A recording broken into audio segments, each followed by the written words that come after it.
A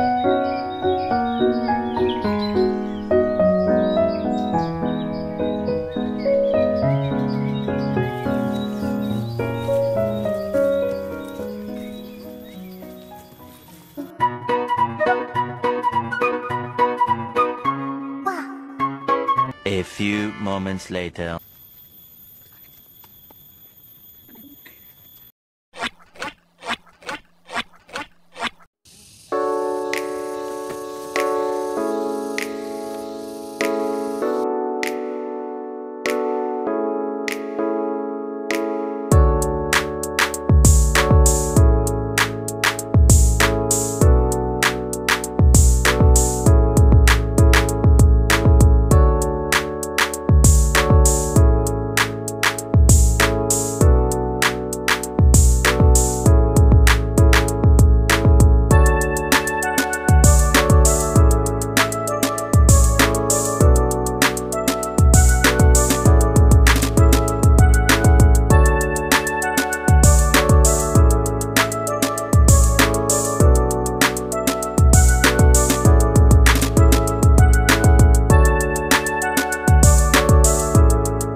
Untuk candi ini itu sebetulnya waktu penemuan pertama kali itu saat ada penggalian rencana penggalian menara tower TPI ya. TPI. Jadi waktu mereka melakukan penggalian menara tower TPI itu, mereka menemukan ada beberapa batu yang ditemukan gitu. Nah, kemudian dilaporkan ke Dinas Kepurbakalaan, dan akhirnya ditindaklanjuti, mereka melakukan penggalian. Nah, akhirnya setelah dilakukan beberapa pemeriksaan segala macam, benar adanya candi di sini.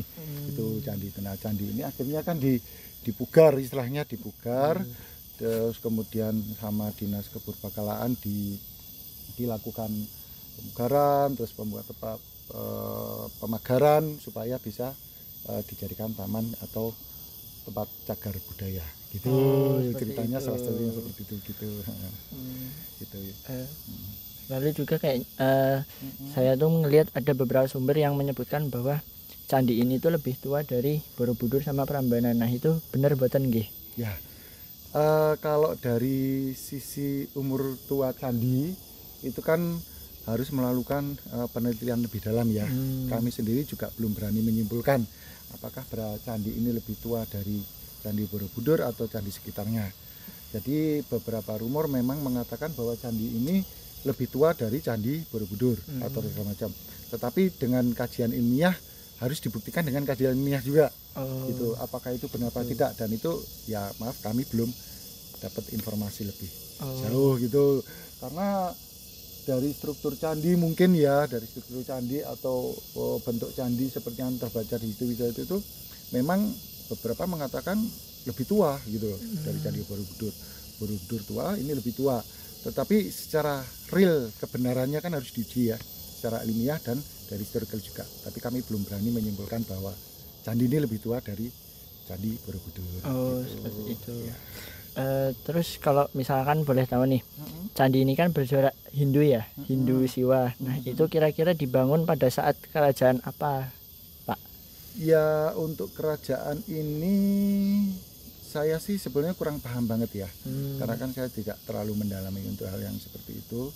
Jadi kalau terlihat dari catatan di situ kan abad ke-9 ya, ya itu mungkin juga dari masa kerajaan siapa, saya itu juga nggak hafal banget sih ya. Gitu nggak apa-apa, nanti bisa dicari literaturnya juga ya dari situ, gitu.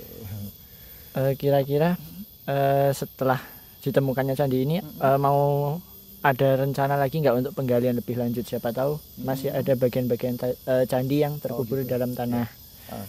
Jadi untuk proses pengerjaan langkah selanjutnya ya saya tidak berani mengambil keputusan seperti apa, tapi hasilnya paling menyimpulkan saja bahwa untuk penggalian candi seperti ini itu kan strukturnya kan sudah tidak utuh ya. Nggih. Tidak utuh itu dalam artian itu bahwa penggalian candi itu untuk mengembalikan candi kembali ke struktur utamanya itu harus berapa persen, saya nggak paham. Apakah dari candi utuh 100%, kalau tinggal 30% kan berarti 70% harus dibikin. Okay. Nah, atau kalau tinggal 70%, 30% dibikin, itu mungkin masih bisa.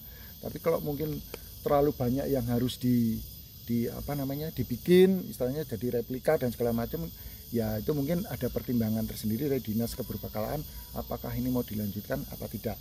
Nah, kalau dari contoh beberapa candi yang selama ini ada, itu kebanyakan mereka memang tidak dibuka secara langsung menjadi bentuk utuh, karena lebih otentik dalam bentuk reruntuhan gitu. Jadi dari batu-batu itu kan lebih batu asli ya, batu asli dalam bentuk reruntuhan tapi memang asli.